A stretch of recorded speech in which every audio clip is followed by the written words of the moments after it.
Olá pessoal, sejam todos muito bem-vindos à 15ª CIPAT. Eu sou o Subtenente Gonçalves e vou falar com vocês sobre prevenção e combate a incêndio. Então nós vamos partir agora já para a apresentação dos slides para que a gente possa ter uma melhor absorção da matéria, tudo bem?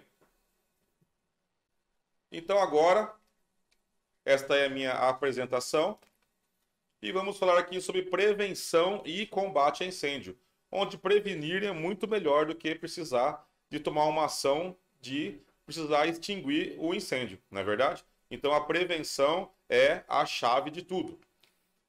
E aí, quando falha a prevenção, o que fazer? Né? Quais são as ações que nós temos que fazer no caso de quando a prevenção falhou e o sinistro aconteceu, seja na residência, seja no ambiente de trabalho, em qualquer lugar onde você esteja. Aconteceu um incêndio, o que fazer? Então a primeira ação é manter a calma, né? Por quê? Se a pessoa entra em uma situação de desespero, ela pode tomar alguma atitude que possa piorar aquela situação. Então manter a calma, ter foco no que vai ser feito. Concomitante a isso, acionar o Corpo de Bombeiros. Qual é o telefone do Corpo de Bombeiros? 193. Então, no caso de incêndio, acionar os bombeiros através do telefone 193, que é a emergência do Corpo de Bombeiros. Outra questão que deve ser tomada no ambiente que estiver passando por o princípio de incêndio é desligar a energia elétrica. Por quê? Em um incêndio, acontecem muitas coisas que são riscos. Não é? Tem um risco estrutural que as chamas podem causar, ou seja, a estrutura do imóvel pode vir a entrar em colapso. Existe o risco das próprias chamas, uma questão óbvia, e a energia elétrica é mais um risco. Então, quando nós desligamos a energia elétrica do local que está se incendiando, nós conseguimos diminuir mais um risco. Então, é um risco a menos que teremos que nos preocupar. Para isso, é importante o quê? Que nós, em nosso ambiente de trabalho, conheçamos bem a planta. Então, temos que conhecer aonde que fica a chave geral da energia elétrica. Né? Então, todo ambiente de trabalho, qual que é a missão de todos? Conhecer os riscos, conhecer os equipamentos de prevenção e combate a incêndio e saber aonde fica a chave geral de energia elétrica, pois numa situação de emergência, se dirigir até lá e efetuar o desligamento da eletricidade. Combater o incêndio com o uso de extintores.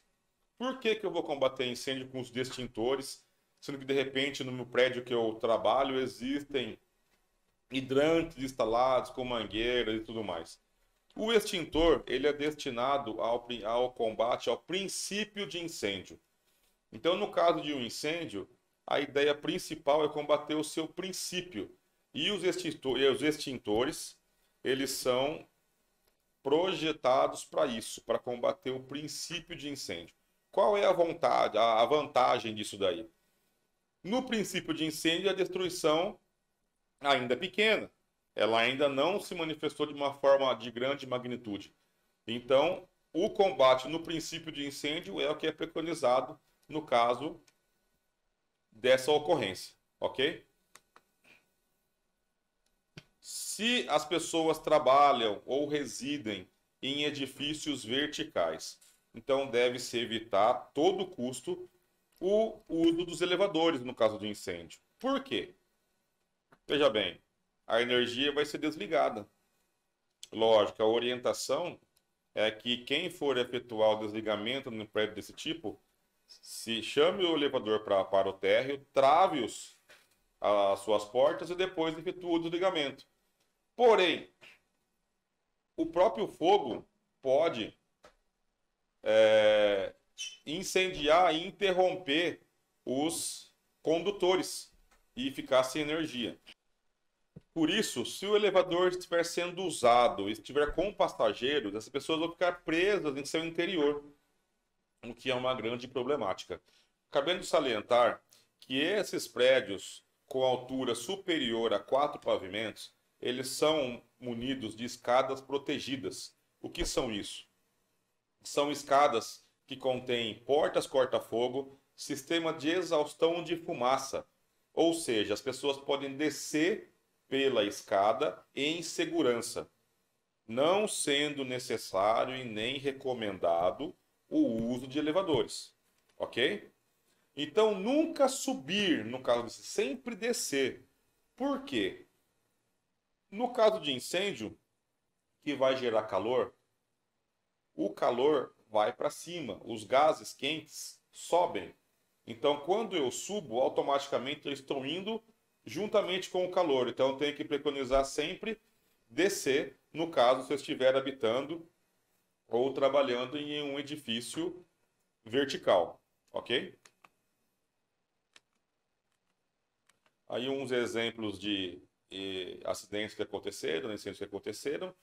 E agora, o que deve conter no prédio que eu trabalho de equipamento de prevenção e combate a incêndio? Então, existem alguns equipamentos obrigatórios para a prevenção e combate a incêndio que devem ser instalados lá no prédio onde as pessoas habitam, correto? Então vamos lá. O primeiro deles, a iluminação de emergência. O que vem a ser a iluminação de emergência? Então são blocos autônomos ligados no sistema de baterias que quando a energia se acaba, eles acendem. Com qual intuito? Qual que é o objetivo da iluminação de emergência?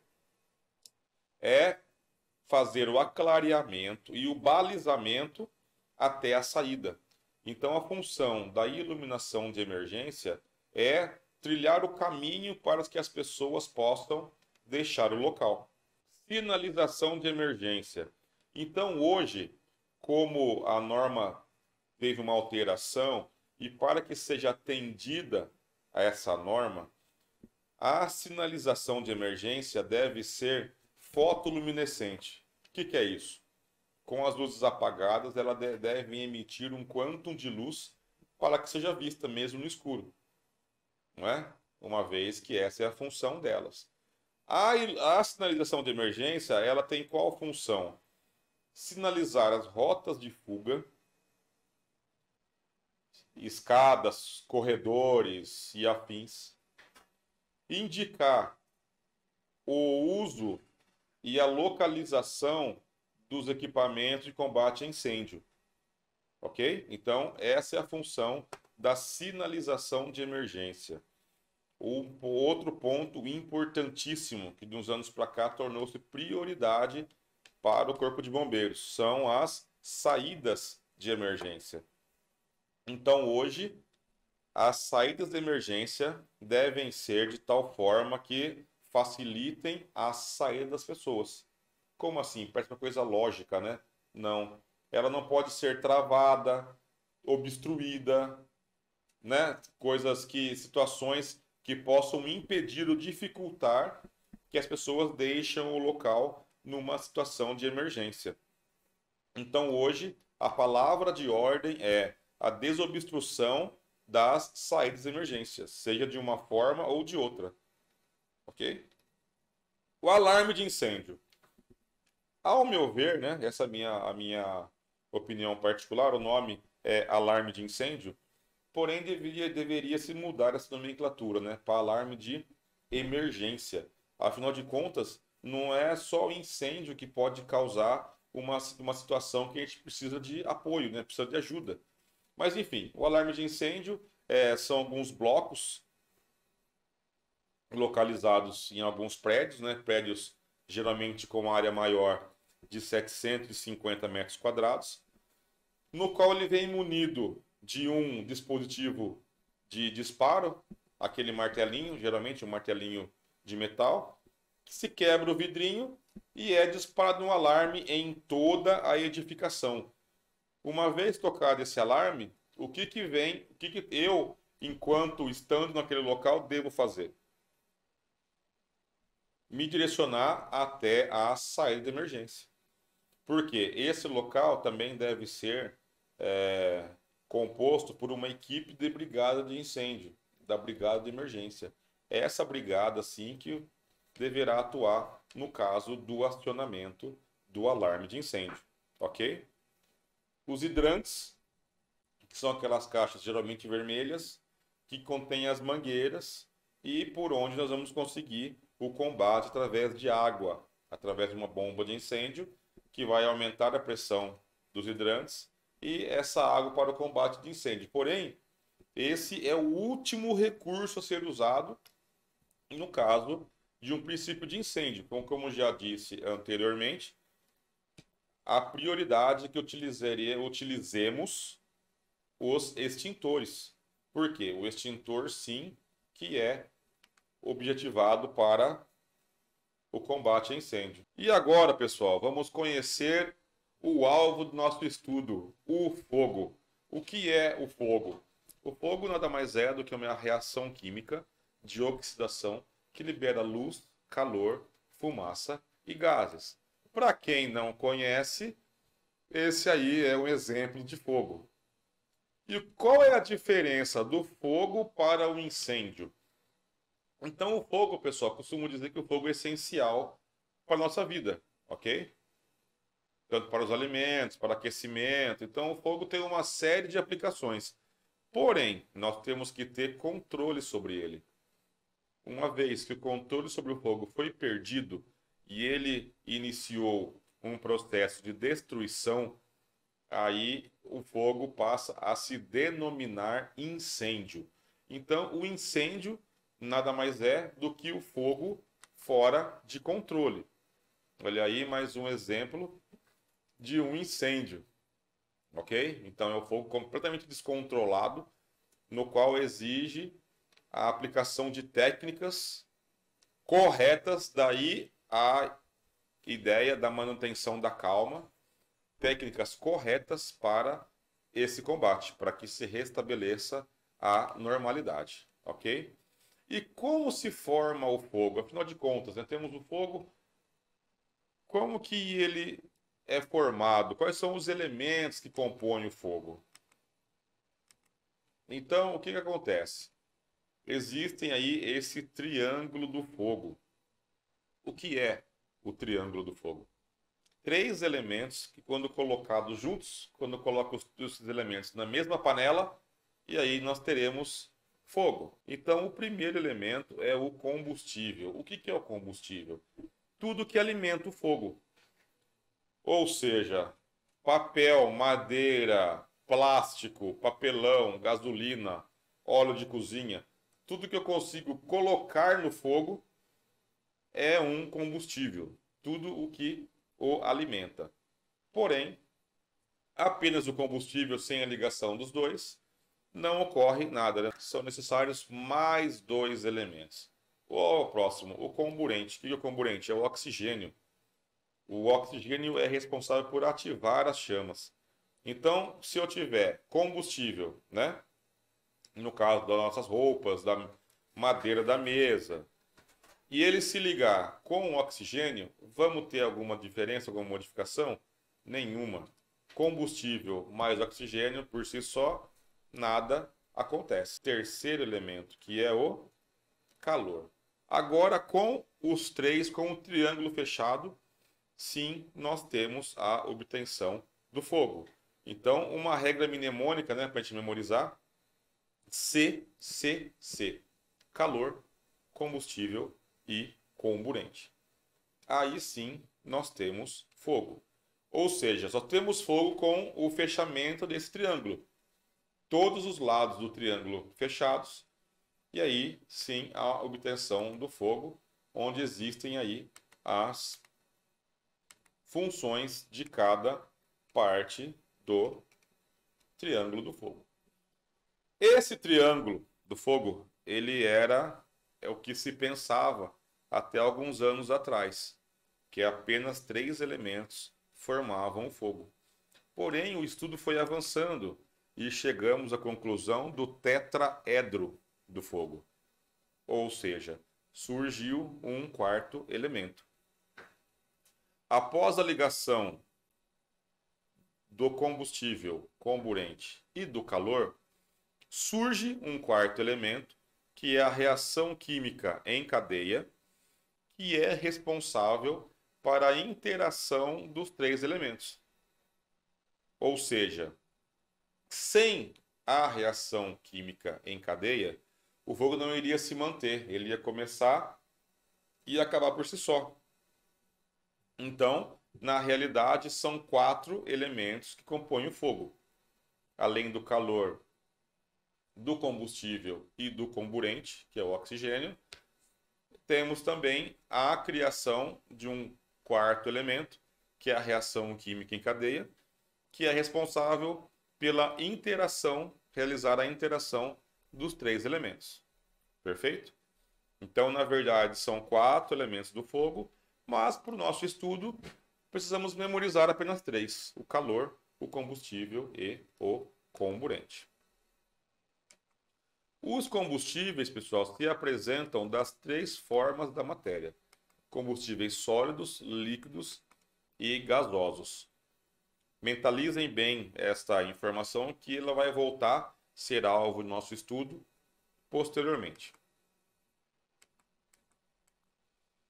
Esse, pessoal, é a contagem da atmosfera que nos envolve. Então, ao contrário do que muitos de nós podem pensar, ou já haver pensado, né? Na atmosfera não é composta apenas do oxigênio. Então, 78% do ar que respiramos é composta de nitrogênio. Apenas 21% de oxigênio.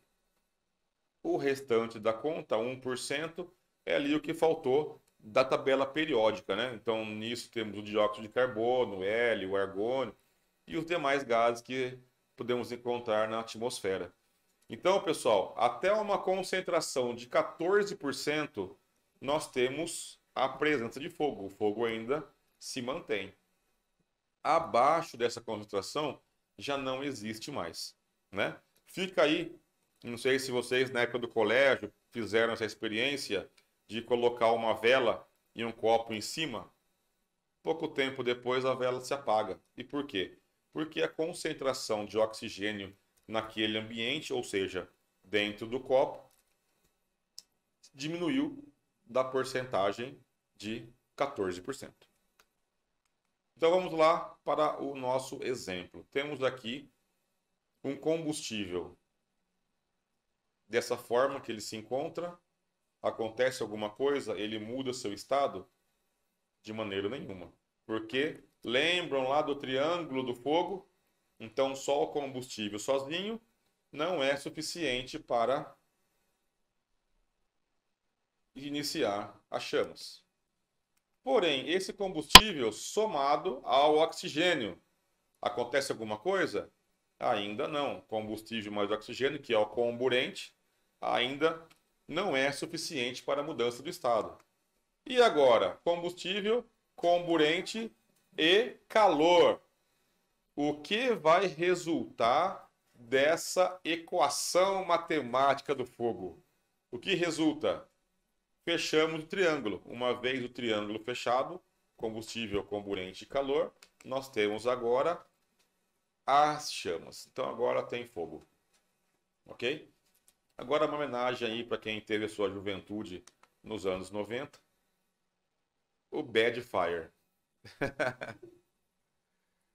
E agora, pessoal, eu conheço o triângulo do fogo. Eu conheço como se forma o fogo. Preciso saber agora como extinguir. Como que eu faço para apagar o fogo? Quais são as formas, os métodos de extinção de incêndio? Uma vez conhecendo o triângulo do fogo, essa resposta fica fácil. Por quê? Qualquer lado do triângulo que eu tirar, acabou o fogo. Então, veja lá. O primeiro método é o resfriamento. O que é o resfriamento? Quando eu retiro o calor do fogo, né? Sabendo já de antemão que só temos fogo com o triângulo fechado, eu vou tirar um daqueles elementos. Quando eu retiro o calor, o fogo se extingue. Qual é a forma mais fácil de eu tirar o calor do fogo? Através da água. A água apaga o fogo porque ela tira o calor dele, correto? Consequentemente, ele se extingue. E o próximo? O abafamento. O que é o abafamento? O fogo também precisa respirar, ok? Ele precisa de oxigênio. Então, eu causando o abafamento, o sufocamento do fogo, automaticamente também ele vai se extinguir. Como que nós podemos fazer para um método para causar o abafamento do fogo? É isso daí, ok? Então, eu isolo o fogo do oxigênio. Consequentemente, ele vai se extinguir. Já tiramos o calor, já tiramos o oxigênio, que é o comburente. Faltou agora o terceiro elemento. Qual é ele? O combustível, uma questão óbvia. Sem combustível, impossível o fogo se manter. Se nós fizermos um paralelo lá com o fogão, né? Ele apaga o fogo de que forma? Ele corta o combustível, no caso, o gás, o GLP, gás liquefeito de petróleo. Cortou o gás, o fogo automaticamente se extingue. Então, esse é outro método de extinção de incêndio. Ok? E agora, pessoal, nós vamos para as formas de propagação. Como que o fogo sai de um lugar e vai para outro? Como que ele sai de um ambiente e vai para outro? Quais são as formas que ele consegue para se mover? Se analisarmos nesse slide, nós vamos ver o que? Existe uma mão segurando uma peça metálica que está sobre as chamas. O que vai acontecer? Molécula a molécula, elas vão se excitando e passando o calor de uma a outra, de tal sorte que ao final de um curto espaço de tempo, quem estiver segurando vai sentir esse calor. E no caso de um incêndio, como que isso vai se manifestar? Então, pessoal, como aqui podemos ver aqui no slide, esse é o princípio da condução, o incêndio que é transmitido através de um corpo metálico. Então, olha lá, nós temos um incêndio que se originou aqui e ele vai ser conduzido, o calor, através desse corpo metálico.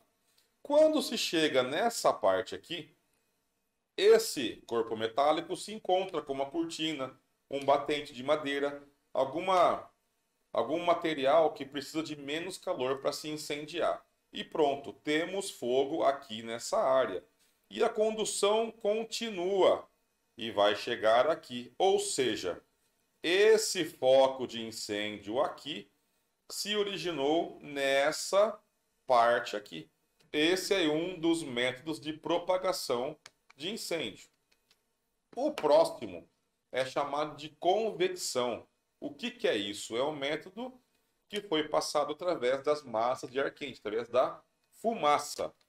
Então podemos ver aqui um exemplo. Então o incêndio começou aqui no primeiro pavimento e ele vai ser conduzido através da fumaça até o quarto pavimento, no exemplo em questão. Ou seja, a fumaça que ela pode chegar em temperaturas altíssimas.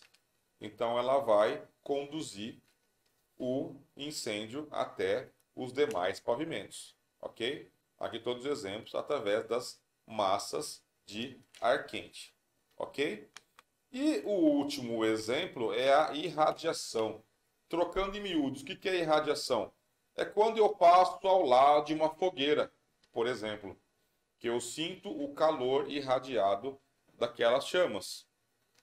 No exemplo em tela, nós temos uma casa em chamas, ao lado outra, que se não for tomado alguma medida protetiva com relação a ela, o que vai acontecer? A irradiação, as ondas de calor vão passar para a casa vizinha. Então, para se combater esse incêndio, qual que é a primeira ação, no caso, se o Corpo de Bombeiros for atender uma situação dessa daí? Vai se jogar água nessa casa que não está em chamas. Por quê? Porque a primeira residência, infelizmente, já se incendiou. Então, o combate a incêndio começa quando nós impedimos o incêndio de se e continuar em sua destruição. Então, quando a gente dá uma chuveirada d'água nessa casa, nós a protegemos do incêndio que virá pela irradiação da primeira residência. Ok? Então, essas são as formas de propagação da fumaça, de propagação do calor. Ok? E agora, pessoal, vamos estudar sobre os extintores. Quais são os tipos de extintores, como que eles funcionam. Mas para isso é importante essa noção das classes de incêndio. Quais são as classes de incêndio? O que é isso, né? O que são as classes de incêndio? De acordo com o combustível envolvido nas chamas, ela se enquadra em uma classe. Então temos lá o incêndio de classe A. O incêndio de classe A é um incêndio em sólidos combustíveis, madeira, papel, papelão e por aí vai. O incêndio de classe B é um incêndio em líquidos inflamáveis, gasolina, álcool, óleo de cozinha. Muito cuidado, nós vamos falar sobre isso daqui a pouco. O incêndio de classe C é um incêndio em equipamento elétrico energizado, onde tem a presença de energia elétrica, vai se caracterizar pela classe C. Esses são os principais tipos de incêndio. Paralelo a isso, já existem outros, como o classe D. É um pouco mais restrito, né, que no caso de metal que pega fogo, né? O exemplo nós temos já o magnésio e o titânio. E também já está catalogado o classe K, né, que são gorduras oriundas de cozinha e tudo mais. Mas as principais classes são a B, C. E por que é importante o estudo dessas classes de incêndio? Vejam, culturalmente, nós temos a ideia de que para fogo é água, não é verdade? Esse estudo vem dizer que não. Muito pelo contrário. De acordo com a classe de incêndio que tiver aqui e eu jogar água, o resultado pode ser catastrófico.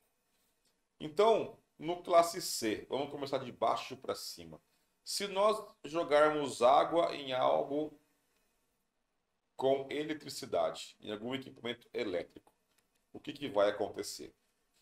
A água destilada não conduz energia elétrica. A fórmula dela básica H2O, ela é inerte, não conduz energia elétrica.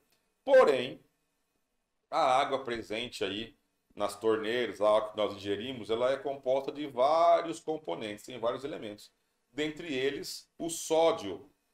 O sódio dá para a água a propriedade de condução elétrica. Então, o que vai acontecer se eu jogar água em algum equipamento energizado? Além de aumentar o fogo, a pessoa que estiver operando o esguicho, a mangueira, o extintor de água, vai se eletrocutar, ok? Então, nunca jogo água no classe C, no elétrico energizado. E no classe B, o que vai acontecer se eu jogar água num líquido inflamável? Então, no vídeo que nós vamos passar agora, nós vamos ver o efeito da água em algum incêndio de classe B. O exemplo em questão é uma panela pegando fogo, panela com óleo de cozinha. If your chip pan catches fire, don't panic. Just follow these instructions. 1. Turn off the heat. 2. Run a cloth under a tap and wring it out. 3. Cover the pan and then wait until it's cooled right down. Don't try and move the pan, and whatever you do, don't throw water over the fire. The effects can be devastating. Portanto, o agente extintor água é simplesmente para incêndios de classe A. Perfeito? Vamos ver agora o próximo vídeo que vai falar mais especificamente sobre os extintores. Curso básico NR10. Combate a incêndios. Apresentaremos agora o módulo de combate a incêndio. O fogo é uma reação química que desprende luz e calor. Existem 3 classes principais de incêndio, identificados pelas letras A, B e C. Os extintores fornecem um método de extinção para cada classe de incêndio. Incêndios de classe A são em objetos sólidos, queimam em superfície e profundidade e deixam resíduo. O extintor indicado é à base de água. Além de apagar o fogo, causa o resfriamento dos objetos. Incêndios de classe B são causados por líquidos inflamáveis. Queimam em superfície e não deixam resíduo. O extintor para a classe B utiliza um pó químico seco, também chamado PQS, causando o abafamento do fogo e a quebra da reação em cadeia. Os incêndios de classe C ocorrem em material elétrico energizado. Turn off the heat. 2. Run a cloth under a tap and wring it out. 3. Cover the pan and then wait until it's cooled right down. Don't try and move the pan. And Apresentaremos whatever you do, agora don't o throw módulo water de over the combate a fire. incêndio. O fogo é uma reação química que desprende luz The e effects can calor. be Existem 3 devastating. classes principais de incêndio, identificados pelas letras A, B e C. Os extintores fornecem um método de extinção para cada classe de incêndio. Incêndios de classe A são em objetos sólidos, queimam em superfície e profundidade e deixam resíduo. O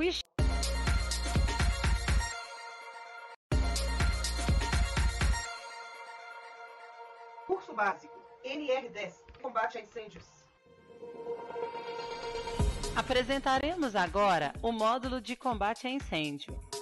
O fogo é uma reação química que desprende luz e calor.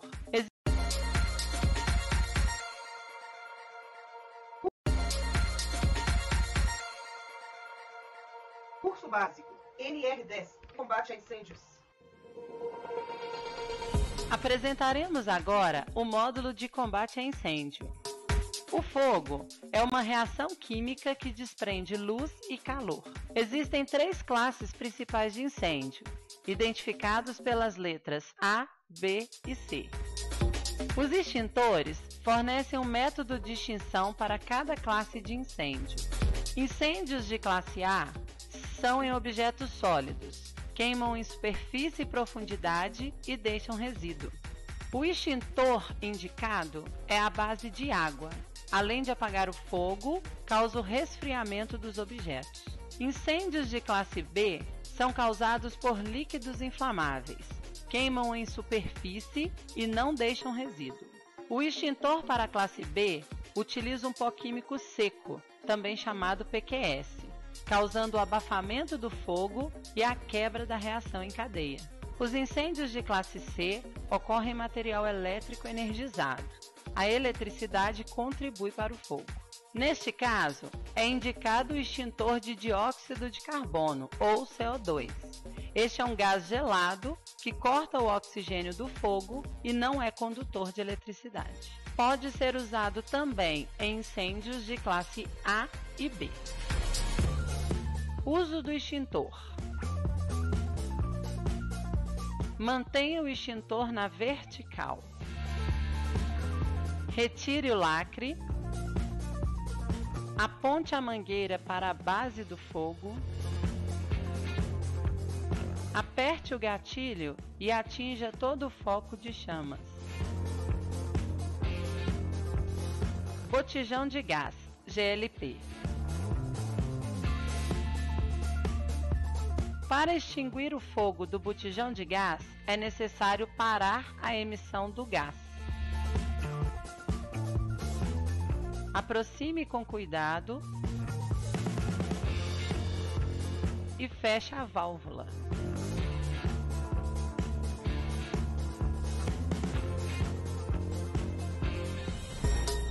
Manutenção. A manutenção começa com o exame periódico e completo dos extintores e termina com a correção dos problemas encontrados. Verifique toda semana acesso, a visibilidade e a sinalização do local do extintor.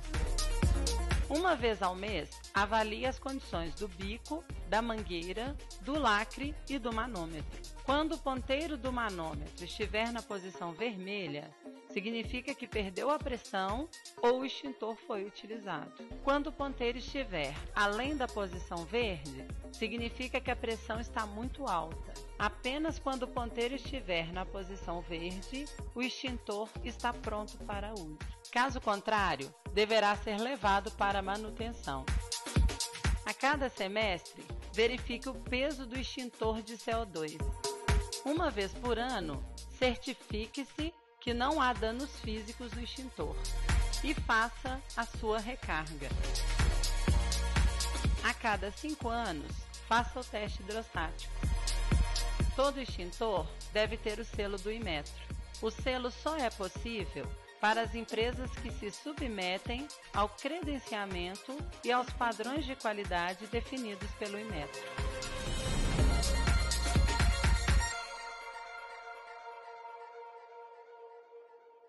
Bom, pessoal, espero que tenha sido útil, que tenham gostado do conteúdo e, no caso de emergência, 193, calma e precisão nos dados. Afinal de contas, quem está do outro lado não está vendo o que está acontecendo. Então, precisamos que vocês que estão no local, acionando a emergência, possam passar a maior riqueza de informações possível. Um grande abraço, muito obrigado por ter chegado até aqui. Até a próxima.